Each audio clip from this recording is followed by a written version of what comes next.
তুমি কি জানো জাহান্নামের সাপ ও বিচ্ছুর দংশন কতটা মারাত্মক হবে? একটু বলো না প্লিজ এই ব্যাপারে। হাদিসে বর্ণিত হয়েছে যে জাহান্নামে এমন বিশাল আকারের সাপ ও বিচ্ছু থাকবে যা একবার দংশন করলে তার বিষের জ্বালা 40 বছর পর্যন্ত অনুভূতি হবে। চিন্তা করলেই গা শিউরে উঠছে।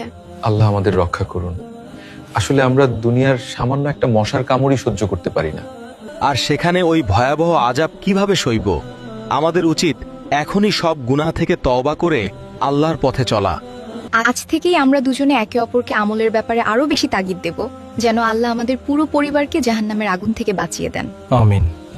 আমাদের এই দুনিয়ার যে আগুন তা জাহান্নামের আগুনের তুলনায় কিছুই না, মাত্র 70 ভাগের 1 ভাগ। ভাবতেই গা শিউরে উঠছে। আল্লাহ আমাদের রক্ষা করুন। কুরআন শরীফে তো এটাও আছে যে জাহান্নামীদের চারপাশ আগুনের দেয়াল দিয়ে ঘেরাও করা থাকবে, পালানোর কোনো পথই থাকবে না। সবচেয়ে ভয়ানক ব্যাপার হলো চামড়া পরিবর্তনের বিষয়টা।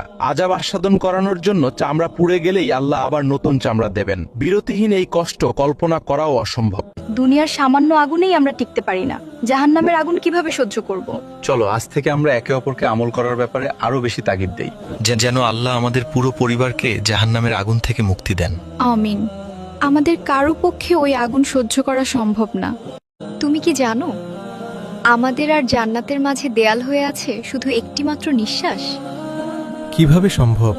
রাসূল সাল্লাল্লাহু আলাইহি ওয়াসাল্লাম বলেছেন, যে ব্যক্তি প্রতি ফরজ নামাজের পর আয়াতুল কুরসি পাঠ করবে তার এবং জান্নাতের মধ্যে দূরত্ব কেবল মৃত্যু। অর্থাৎ মৃত্যুর পরপরই সে জান্নাতের শান্তিতে প্রবেশ করবে। সুবহানাল্লাহ। তার মানে মাত্র 1 মিনিটের এই আমলটি আমাদের চিরস্থায়ী শান্তির গ্যারান্টি হতে পারে, অথচ আমরা কত সময় অবহেলায় কাটিয়ে দিই। আজ থেকে আমাদের ঘরে নিয়ম হোক, প্রতি ফরজ নামাজের পর আয়াতুল কুরসি না পড়ে আমরা কেউ জায়নামাজ থেকে উঠব না। জান্নাতের পথে মৃত্যু যেন আমাদের জন্য কোনো ভয় নয়, বরং আনন্দের বার্তা হয়। আমিন। আল্লাহ আমাদের আমল করার তৌফিক দিন।